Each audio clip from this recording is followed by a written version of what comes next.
Good morning dear student, मैं doctor Mahendra Sarang आपका स्वागत करता हूं हमारे YouTube channel English literature academy में। डियर स्टूडेंट, इन दिनों राजस्थान विश्वविद्यालय की बीए थर्ड ईयर के एग्जाम चल रहे हैं। फर्स्ट पेपर हमारा हो चुका है थर्ड ईयर का। अब सेकंड पेपर जो है आगामी कुछ दिनों में होने वाला है। आज हम इसमें सेकंड पेपर को लेकर के आज हम चर्चा करेंगे। तो मैं आपको बताना चाह रहा हूं कि सेकंड पेपर में हमारे 5 स्टोरीज है और 2 इसमें नोवेल है, द गाइड है और जैन एरी है। और सेक्शन सी में आपको English to Hindi to English translation पूछी जाएगी या फिर आपको एडिटिंग में शॉर्ट नोट पूछा जाएगा, चाहे वो ग्रामेटिकली पे ले लो, चाहे वो कोहेरेंस पे ले लो, चाहे वो लॉजिकलिटी पे ले लो। तो आज हम उसी के बारे में चर्चा करेंगे। तो मैं पहले आपको स्टोरीज के बारे में बताता हूँ। इसमें हमारी स्टोरी है, शॉर्ट है, रूट्स है और माय बिलव्ड कैरेक्टर है, माय बर्थडे है और ए किचन इन द कॉर्नर है। इन स्टोरियों में सबसे प्रमुख स्टोरी जो इस साल 2020 के एग्जाम में जो बनने वाली है या इम्पोर्टेंट बनती है, वो मेरे अनुसार रूट्स में से पूछा जा सकता है आपको, और ए किचन इन द कॉर्नर इसमें से भी आपको एक प्रश्न आएगा, और माय बिलव्ड कैरेक्टर। तीनों की तीनों स्टोरियां बहुत ही महत्वपूर्ण है। आप इन तीनों स्टोरियों को अच्छी तरह लर्न करें और 20 नंबर का आंसर कंप्लीट करें। अब चलते हैं हम बी सेक्शन पे।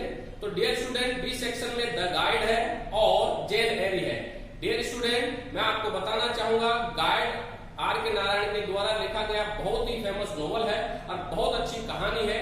इसमें राजू नाम के एक लड़के की कहानी है कि किस तरह से वो रोजी से मिलता है। तो राजू और रोजी के कैरेक्टर को लेकर के आप क्वेश्चन इसमें याद करें। हो सकता है दोनों का कैरेक्टर आपको पूछा जा सकता है, या आपको ये पूछा जा सकता है इसमें कि राजू एक गाइड कैसे बना, या ये पूछा जा सकता है कि डिस्क्राइब कीजिए Raju as a guide, Raju as a criminal, Raju as a sant. क्योंकि राजू इसमें 3 भूमिकाएं अदा करता है, जिसमें पहली भूमिका वह गाइड की है, दूसरी एक अपराधी की और तीसरी एक संत की। तो इस तरह से ये नोवेल भी बहुत महत्वपूर्ण है। आप इसमें से भी 20 नंबर का प्रश्न बहुत अच्छे तरीके से लिख सकते हैं। और मैं आपको इसमें और बताना चाहूंगा कि इससे एक मूवी बनी हुई है जिसमें देवानंद साहब ने बहुत अच्छा अभिनय किया है, वहीदा रहमान जी ने भी इसमें रोजी का किरदार निभाया है। आप वो पिक्चर इसमें देखिए, आप उस पिक्चर को देखने से इसकी पूरी कहानी आपके समझ में आ जाएगी। अब हम चलते हैं जैन एरी पे। जैन एरी भी बहुत अच्छा लिखा गया एक उपन्यास है, जिसमें जैन एरी एक महत्वपूर्ण कैरेक्टर है, जिसमें एक अनाथ बच्ची है जिसको उसके मामा और मामे के द्वारा पाला जाता है, मिस्टर एंड मिसिज रीड के द्वारा।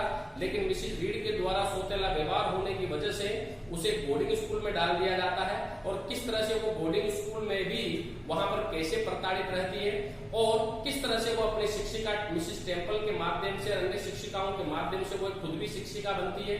फिर वह ट्रेस ड्रोन जाती है, वहां पर टॉर्नफील्ड में उसकी मुलाकात रोचेस्टर से होती है, किस तरह से उसके प्यार में पड़ती है। बहुत अच्छी कहानी है, लेकिन इसमें कैरेक्टर बहुत सारे हैं। आप जब भी इसकी कहानी को याद करें, कैरेक्टरों का समावेश करते हुए आप इसकी कहानी याद करें, वरना आप कैरेक्टरों में कंफ्यूज हो जाएंगे। बहुत अच्छा नोवेल है, इससे भी रिलेटेड क्वेश्चन पूछा जा सकता है। अब हम चलते हैं सेक्शन सी में। डियर स्टूडेंट, इसमें घबराने की जरूरत नहीं है। सेक्शन सी में आपको हिंदी टू इंग्लिश के ट्रांसलेशन दिए जाएंगे, जिसमें हिंदी के कुछ वाक्य या पैराग्राफ दिया जाएगा, उसकी आपको इंग्लिश ट्रांसलेशन करनी है। आप इसकी तैयारी पार्ट्स ऑफ स्पीच के जो फोनेट है, जैसे कि वर्ब है, नाउन है, प्रोनाउन है और स्पेशली टेंस है, उसे पढ़ करके आप हिंदी टू इंग्लिश की ट्रांसलेशन कर सकते हैं। या फिर इसमें आपके 3 एडिटिंग के बारे में पूछा जाएगा, शॉर्ट नोट के बारे में, जिसमें लॉजिकलिटी है, कोहेरेंस है और ग्रामेटिकलिटी है। मैं आपको इसमें कोहेरेंस के बारे में बताना चाहूंगा। कोहेरेंस का मतलब होता है स्पष्टवादिता, यानी कि आपके बोलने का तरीका क्या है, कि किस तरह से कोहेरेंस लिखा जाना चाहिए। आप इसमें शॉर्ट नोट पूछा जाएगा तो आपको इसमें कोहेरेंस की परिभाषा देनी है, कि कोहेरेंस की परिभाषा में ये बताया गया है कि किस तरह से आपका बोलने का क्या लहजा है, आप किस तरह से अपनी बात दूसरे को अच्छे तरीके से समझा सकते हो। तो अपनी बात दूसरे को एक आसान शब्दों में एक अच्छे तरीके से क्रमबद्ध और ग्रामेटिकली रूप से जो समझाया जाता है, उसे कोहेरेंस कहते हैं। और कोहेरेंस की कुछ विशेषताएं भी होती है। देखो, मैंने बोर्ड पे यहाँ पे इसके 3 पॉइंट्स लिखे हैं, मैं आपको उसको पढ़ के बताना चाहूंगा। Coherence is a matter of grammar and this method takes long time to explain all the features. यानी कि ये मेथड जो है हर चीज को एक्सप्लेन करने में लंबा समय लेता है, लेकिन ये स्पष्ट रहता है, ग्रामेटिकल इसमें कोई गलती नहीं रहती है। जो हम समझाना चाह रहे हैं वो दूसरा इसे आसानी से समझ सकता है।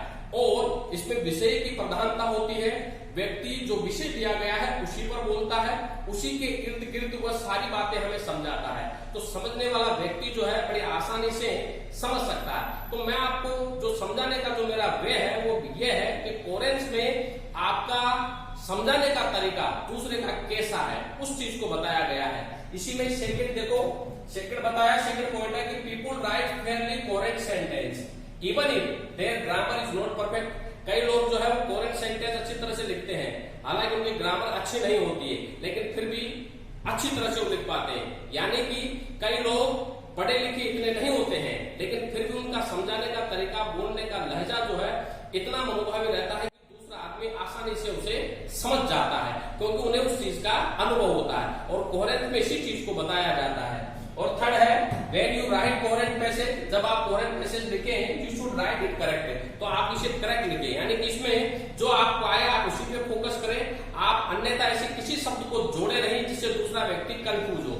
यानी कि अगर आप कोहेरेंट को लेकर के एक पैसेज लिखना चाहें तो आप उसमें उसकी परिभाषा दें कि समझाने का तरीका, कहने का तरीका जो इतना आसान हो कि दूसरा व्यक्ति आसानी से समझ जाए, जिसमें ग्रामेटिकली कोई गलती न ढूंढी जाए, बल्कि जिसमें सेंटेंस की प्रमुखता होती है और दूसरा व्यक्ति आसानी से समझ जाता है। तो ये कोहेरेंस है।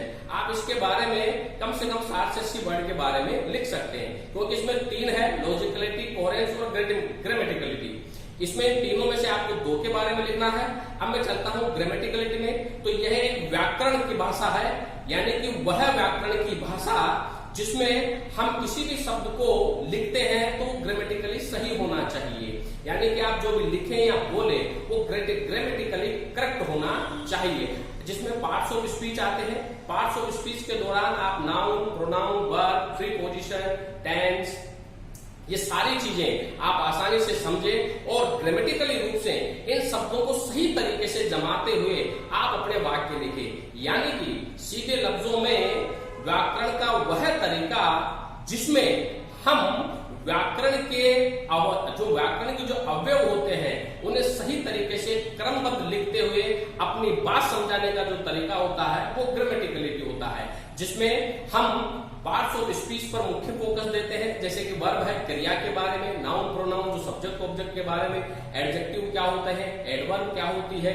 प्रीपोजिशन क्या होती है, कंजंक्शंस क्या होते हैं, और टेंस में जिस तरह से हमें सेंटेंस बनाना सिखाया जाता है। तो ये सारी चीजें क्रमबद्ध तरीके से होनी चाहिए। जब आप इसके बारे में शॉर्ट नोट लिखें तो आप पार्ट्स ऑफ पॉइंटों के बारे में जरूर लिखें।